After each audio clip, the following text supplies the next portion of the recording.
এক ক্লিকে ইমেল কিভাবে নিমেষে দুনিয়ার অন্য প্রান্তে পৌঁছায়? এর পেছনে আছে ইন্টারনেট রাউটিংয়ের জাদু। এই পুরো যাত্রার পেছনে কাজ করে কিছু নিয়মকানুন, যা ডেটার জন্য সবচেয়ে সেরা রাস্তাটা খুঁজে বের করে। আচ্ছা, তার আগে একটা জিনিস পরিষ্কার করে নেওয়া যাক।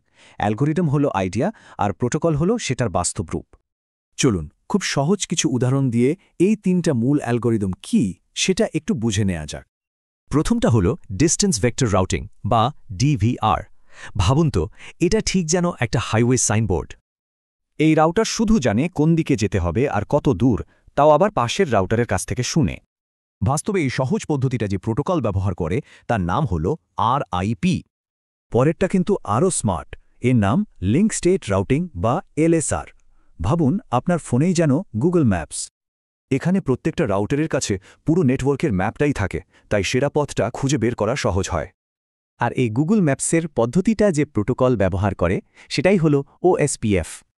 শেষ পদ্ধতিটা হল পাথ ভেক্টর রাউটিং বা PVR। এটাকে একটা পাসপোর্টের সাথে তুলনা করা যায়।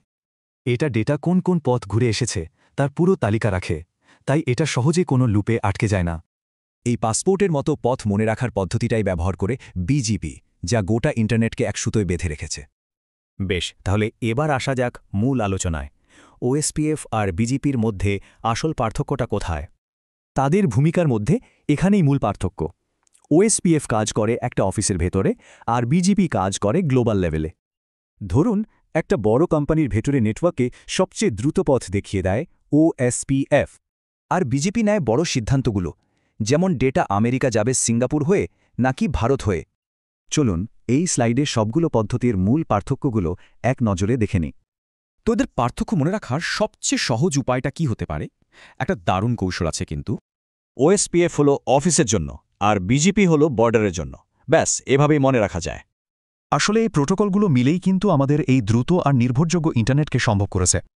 এই নিয়মগুলো তো আজকের ইন্টারনেটকে বানিয়েছে, কিন্তু ভবিষ্যতের ইন্টারনেট কোন নিয়মে চলবে? ভাবার মতো প্রশ্ন।